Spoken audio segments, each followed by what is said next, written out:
Imagine for yourself a powerful sense of destiny, that at your birth you were actually fated to accomplish something great. Reassess your ambition. Ambition nowadays is almost seen as a dirty word, but it's not. It's a great thing. It's the source of anything that is powerful and fantastic in this world. Stop feeling the need to be so humble and self-deferential in life. If you have a pet project that you've been wanting to do, think of actually starting it in the near future. Repeat these meditations that I've given you on a daily basis.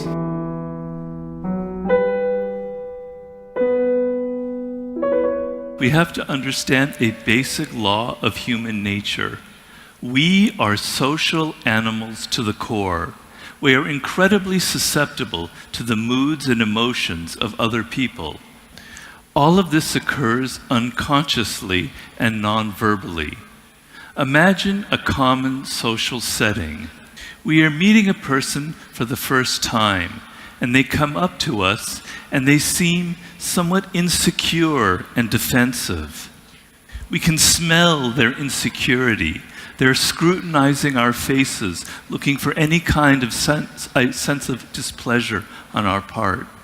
We can't help feeling defensive and guarded in their presence, and they pick this up, which makes them even more insecure. We end up feeling defensive in their presence, and we don't really even understand why. Now imagine the opposite scenario. We're approached by someone who comes up to us who is smiling and feels confident. They seem to be open to us, listening to us. They seem to like us without even ever knowing us, and we can't help but open up to them. So one attitude actually increases resistance, while the other attitude lowers resistance. There have been all kinds of fascinating scientific studies that have demonstrated this phenomenon. For instance, it has been shown that if teachers merely think that their students are smart and are going to get into university without ever saying a word, their students pick this up and they actually perform better than other students. Similar studies have shown that if we merely think positive thoughts about another person, that they are good and interesting, that other picks it up non-verbally, and it has a positive effect on them. Now, if you are a leader at any level, you must simply understand this concept deeply, for it gives you the power to influence people, to lower their resistance, to get them to follow you without ever even asking them to do it. So let's go through the various attitudes and the effect that each one produces on other people. The first attitude is the hostile attitude. The person with a hostile attitude actually expects and anticipates negative behavior from other people. Such a type of person with this attitude likes to present themselves as tough and in command, but actually they're deeply afraid of their employees. They think that people are never working hard enough. They expect mistakes and betrayals from others. They try to micromanage the actions of even the lowest employee in the group. The entire company internalizes this attitude, and it creates a hostile environment in which there's constant infighting and mutual suspicions. Ironically, this leads to the very mistakes and betrayals that the leader feared the most. I personally witnessed this at the company American Apparel, where I served on the board of directors. The CEO, Dov Charney, had this kind of hostile attitude, and it led to his downfall. The opposite of the hostile attitude is the empathetic attitude, the one that you must try to adopt. The person with the empathetic attitude begins with the opposite assumption, basically that people are good and smart and loyal, but that these qualities must be cultivated and brought out of them. I once consulted with a basketball coach, a coach of a team in the NBA. He was about to start a new job and he wanted my advice. His previous team had stopped listening to him and tuned him out. I told him that he had been too stern and too controlling, trying to control their every move on the basketball court. I advised him to let go and stop controlling. I advised him to think positive thoughts of each of his players and to treat them as individuals. If they made mistakes, he was to forgive them, but to keep teaching them. He could be tough, but from an empathetic starting point. And the results of this experiment that we went into together have been astonishing this year. The team has become much more cohesive. They are opening to his teaching and to listening to him. And they can take initiative. If there are any other bad apples on the team, the players themselves will do the policing for the coach. This season, the team is exceeding all expectations. They're having a very successful season. Okay. The next attitude is the anxious attitude. People with the anxious attitude like to present themselves as being very prudent, very conservative, and very careful. But in fact, they are riddled with fear. They value routines and can't stand any kind of chaos. They repeat the same strategies over and over again, and if there's any kind of stress, they crumble. They're deathly afraid of losing, and so in things like negotiations, they actually lose more by their careful and cautious approach. The entire company internalizes their anxious moods, and because of this, they miss all kinds of opportunities in the world. The company has an overall stultifying atmosphere, which is what you will find in a lot of large corporations. Now, the opposite of this is the bold, adventurous spirit, whom I believe Elon Musk exemplifies. Musk is like an explorer from the 16th century. He's always thinking big: a car company, a space rocket company, transportation systems. I remember talking to a so-called expert a few years ago who assured me that Tesla was going to fail. He told me that nobody ever tries to start an automobile company from scratch. The reason is that car manufacturing requires heavy capitalization. The costs of materials are extremely expensive, and labor costs are through the roof. He predicted that after a few years of being unprofitable, Tesla would go under. But look at what happened to Elon Musk. Through his bold and adventurous spirit, he captivated the public, which then poured money into Tesla stock. This supplied him with the very capital that he needed to create such a large infrastructure. It gave him enough money to wait out the couple of years of not having any profits.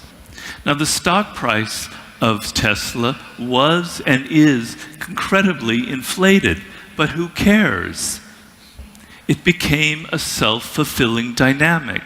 His incredible belief in himself made other people believe in him and part with their money. The bold, adventurous spirit actually gives you the power to alter circumstances in your life, much as it did for Elon Musk. And people love working for those who have this kind of spirit. Next, there is the insecure attitude. Leaders with this attitude will often present themselves as being incredibly aggressive, but actually they have very fragile egos and are riddled with insecurities. This could be Michael Eisner, the former CEO of Disney, or it could be, I'm afraid to say, President Donald Trump. Such people cannot stand any kind of criticism. They have to be surrounded by yes men and sycophants. They constantly have to have their ego fed. Everyone around him has to be so careful and color their words, and so such a leader never gets to hear what is really going on in the world. And everybody in the group tends to internalize this insecure attitude and become insecure themselves, and become selfish and self-serving. Now, the opposite of the insecure attitude is the confident self-image, the confident attitude. Such a person has a very strong ego and an incredible sense of destiny. They act like a king to be treated like one. Now, I believe that 50 Cent exemplifies this. And 50 Cent is the one on the left, in case you didn't realize. Now, who is 50 Cent? He was a drug dealer, a common hustler on the streets of Southside Queens. Such hustlers were a dime a dozen, and all of his former friends and colleagues are either dead or in prison now. Now, what is the difference with 50 Cent? Well, from a very early age, he had an incredible sense of destiny, that he was destined to be someone very, very successful. He had this in his imagination when he was 9 years old, and it became a self-fulfilling dynamic. People who've been around 50, like I was for 6 months, you can sense this self-belief, and it gives them incredible charisma. Their confidence also happens to rub off on you. The next attitude is the entitled attitude. This is a person who likes to appear very aristocratic and regal, but they're actually very, very afraid of people. They expect obedience and respect without ever having earned it. They want others to do all the hard work, and if ever there is a mistake, they immediately look for scapegoats to blame. People who work for this type end up feeling extremely resentful because we live in times where people are distrustful of authority and no one likes working for kings or queens. Such types often inspire hatred in their employees, and if there's the slightest setback, all the knives will come out. The opposite of this is the self-reliant attitude. This is someone who works harder, who's a leader, but works harder than everybody else, and is actually trying to earn their respect. Steve Jobs exemplified this. In his second stint at Apple, he was already someone very successful, but no one worked harder than he did. He held himself to the highest standards. He was a perfectionist. And if there were ever any kind of mistakes done in the design of his products, he was the one to blame for that. He took responsibility. And look at the effect of all this. All of his employees wanted to work that much harder to earn his respect and to live up to the high standards that he had set. Now, I know I have overloaded you with a lot of information tonight, but I want to now turn to how we can actually turn this information into something practical in your day-to-day lives. The first task is to assess your own attitude, and to do this, you have to have some distance from yourself. To assess your attitude, look at how you relate to other people. Are you quick to form negative judgments of them? Do you forgive people's flaws, or do you actively exaggerate them? We can also look at how other people react to us. Do we notice that they are somewhat guarded and defensive in our presence, or are they relaxed? We can examine the degree of connection that we establish between people. Do we always have to run after people to get them to do things for us, or do they come to us out of their own desire and willpower? To assess our attitude, we can also look at how we face adversity. If there are mistakes, do we try to learn from them, or do we instantly blame other people for these mistakes? How do we respond to criticisms and challenges? Do we tend to always repeat the same stale strategies from the past, or are we open to new ideas? Remember, we can't see our own attitude. It is too unconscious. We have to look at it through our actions, through our patterns of behavior, and through how other people see us. On the same note, engaging the attitude of other people, we must avoid those who have a negative, unhappy attitude. They will infect us with their miseries, their constant drama, and their insecurities. On the other hand, we must associate with those with an expansive attitude, for they will infect us with their joy and their confidence. Okay, now I want to examine how we can actually practice this in our daily lives and expand our attitude. The first one on there is yourself, and I want you to actively try to expand your image of yourself. So here's an experiment you can do tomorrow. Try to drop everything that people have said about who you are and try to reimagine yourself. Think of yourself as having limitless potential with resources of energy and resilience that you haven't even begun to tap into. Imagine for yourself a powerful sense of destiny that at your birth you were actually fated to accomplish something great. Reassess your ambition. Ambition nowadays is almost seen as a dirty word, but it's not. It's a great thing. It's the source of anything that is powerful and fantastic in this world. Stop feeling the need to be so humble and self-deferential in life. If you have a pet project that you've been wanting to do, think of actually starting it in the near future. Repeat these meditations that I've given you on a daily basis. Now, when it comes to past, present, and future, I want you to loosen your relationship with time. I want you to let go of everything in the past. Write down on a piece of paper all of your past hurts and traumas and pain and failures, and then look at it, and then take a match and light that piece of paper on fire. You're going to stop carrying with you your entire lives all of this emotional baggage. You're going to light it on fire and you're going to finally let go of it. In the present, if you are facing some kind of challenge or important decision, I want you to drop the same old ideas and strategies from the past and try to look at it from a different angle. Ask yourself, what would Elon Musk or Steve Jobs or 50 Cent or Leonardo da Vinci do in this same situation? When it comes to the future, I want you to be a visionary. I want you to have a clear image of where you're going to be in 5 years. Long-term thinking is the only way to handle all of the chaos in our world. Every month or so, re-examine this vision that you have of your future and try and strengthen this vision. Turn yourself into a student of the zeitgeist, always looking for what are the trends that are about to happen in the years to come. And for that purpose, you need to look at young people who are always the signpost of future trends. Okay, next it comes to people. And once again, I'm asking you to loosen your relationship with people. Your first impulse is to always judge people. And I want you to take a pledge that tomorrow you're going to try something very, very different. You're going to try to understand them instead of judge them.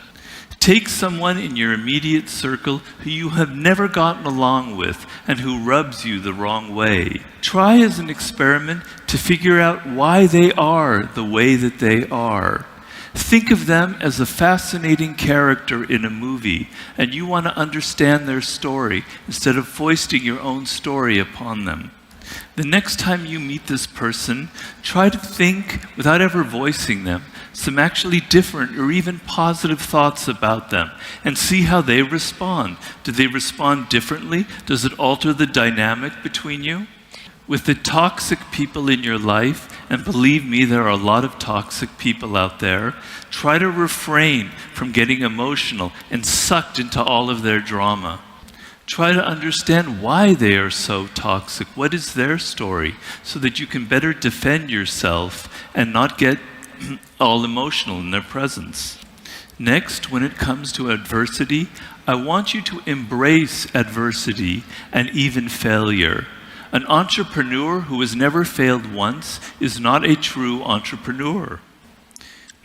By trying to realize your vision or your business, perhaps before you're actually ready to start, you will make so many mistakes, but it is only through the mistakes that you make in starting up this business that you can actually learn and toughen yourself up. Now, when it comes to death, your fear of death is the source of all of your other fears in life and what limits you.